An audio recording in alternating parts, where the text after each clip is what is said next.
Oke, selamat siang untuk Indah. Selamat siang, Pak. Jadi bagaimana nih kabar Indah pada saat ini? Kabar Indah baik-baik aja, Pak.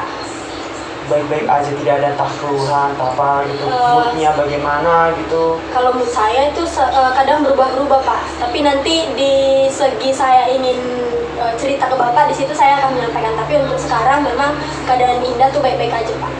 Oke, baik. Tadi kan sebelum ini Indah kan sebelum menjumpai Bapak, Indah sudah mengabari ke Bapak japri dari WA untuk Pak, saya ada masalah nih.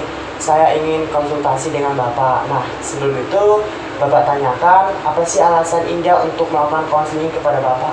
Nah, jadi Pak, alasan yang menjadi alasan kenapa saya harus datang ke Bapak untuk lebih kurangnya kata sederhananya lah cerita ataupun curhat, itu karena dalam diri saya itu tidak bisa lagi terpendam gitu, Pak. Dan saya mengetahui dari awal kalau ada informasi yang ada yang saya dapatkan informasi bahwa kepada Bapak bisa bercerita, selaku Bapak juga bisa dikatakan sebagai konselor ya.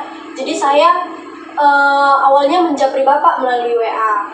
Itu informasi yang saya dapatkan dari teman saya. Coba aja dulu, nanti siapa tahu bisa terkoordinir apa yang ada dalam pikiranmu. Itu yang menjadi alasan saya, Pak, kenapa saya mengabari ke Bapak. Oke, baik. Nah, jadi dengan kata lain, Indah ini alasan untuk melakukan konseling ini supaya untuk mengatasi permasalahan yang ada, dan juga informasi yang didapatkan ini berasal dari teman Indah seperti itu. Nah, selanjutnya ini sebelumnya apakah Indah nih pernah melakukan konseling ini kepada orang lain atau seperti apa gitu? Mungkin sejauh ini belum ada ya, Pak. Ini masih perdana saya mengikuti konseling kepada Bapak ya. Karena memang saya orangnya tidak terlalu mau terbuka. Jadi ini pun saya mengabari ke Bapak harus berpikir panjang lagi gitu. Dan apa yang disampaikan oleh teman saya nggak langsung iyakan gitu. Oke, baiklah. Jadi sebelumnya Pak ingin bertanya kembali lagi dan menekankan apakah betul-betul Indah ini bersedia untuk melakukan konseling kepada Bapak atau tidak? Ya pastinya saya sedia, Pak, karena mengingat dari sebelumnya saya bilang kan saya penuh pemikiran yang panjang gitu, tidak langsung instan saya iakan apa yang disuruh oleh teman saya. Jadi kurang lebih saya bersedia, Pak. Oke, baik. Oke, baik. Jadi kita lanjutkan saja. Nah, jadi sebelum itu pasti ini adalah salah satu atau perdana bagi Indah untuk melakukan konseling kepada Bapak. Dan ini antara saya dan Indah. Yang kita lakukan ini adalah konseling individu atau konseling individual. Pasti sangat asing dan pertama kali mungkin Indah dengar seperti itu. Jadi Bapak jelaskan sedikit saja.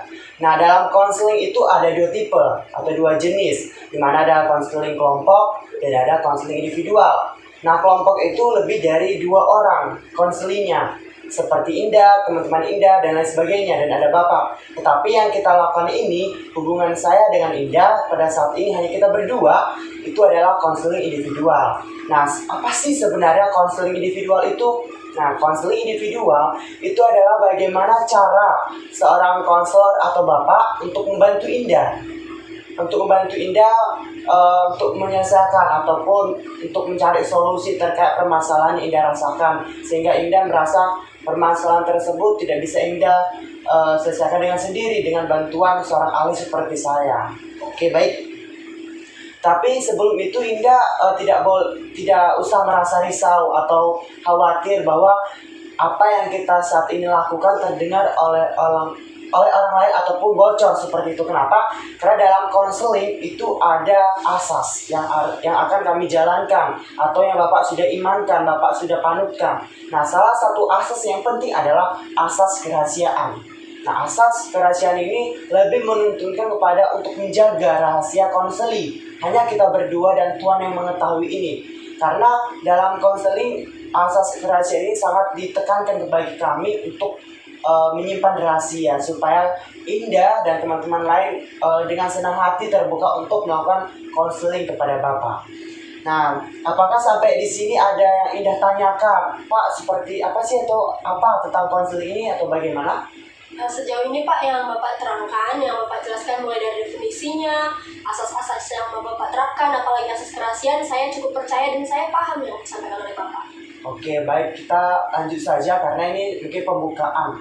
Nah, jadi Bapak ingin mendengar nih cerita dari Indah, karena Indah ada japri Bapak dari WA, Pak saya mau melakukan konseling, ada masalah yang tidak bisa saya selesaikan. Jadi Bapak ini kepo.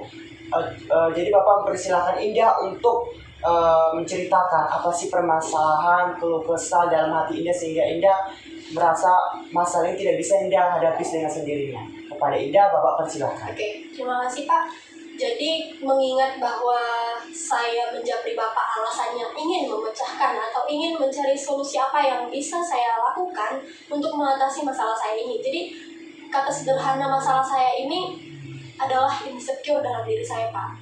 Memang orang lain akan berpikir bahwa masalah ini cukup gampang ya menurut mereka, tapi ada beberapa orang termasuk saya mentalnya itu tidak sekuat mereka. Jadi banyak sedikit cerita Pak, banyak di tempat saya atau di lingkungan saya yang selalu mengejek saya, apalagi mengenai fisik saya. Kalau di dalam konseling Pak kan itu dibilang body shaming ya Pak. Jadi saya sering dihina, postur tubuh saya yang terlalu kurus, yang harus disuruh gemukin dikit lah biar lebih cantik, atau yang saya punya kulit hitam yang sering diejek. Pokoknya saya selalu mendapat cemoohan yang membuat hati saya itu tidak nyaman Pak. Bahkan setiap saya keluar pun dari rumah itu jadi membuat saya tidak lebih percaya diri gitu dalam diri saya. Malah setelah atau sebelum membuka pintu saya langsung berpikir, nanti siapa lagi ya yang bilang saya kurus, nanti apalagi ya yang akan dikatakan oleh orang lain, terus nanti aku bakalan nangis gak ya gitu. Jadi Pak, masalah itu memang orang lain nganggap sederhana, sepele, gampang, tapi kalau saya sendiri, karena saya bilang sebelumnya mental saya itu mental orang kan beda-beda Pak. Jadi kalau saya sendiri mentalnya masih rendah, jadi kalau misalnya ada orang bilang seperti itu, makin down Pak, makin drop. Pemikiran saya makin negatif Pak. Jadi itulah Pak mengenai cerita ya insecure terhadap diri saya, postur tubuh saya, kulit tubuh saya, itu yang membuat saya makin tidak percaya diri Pak. Oke baik, terima kasih karena Indah sudah terbuka kepada Bapak menceritakan permasalahan Indah yang Indah rasakan saat ini.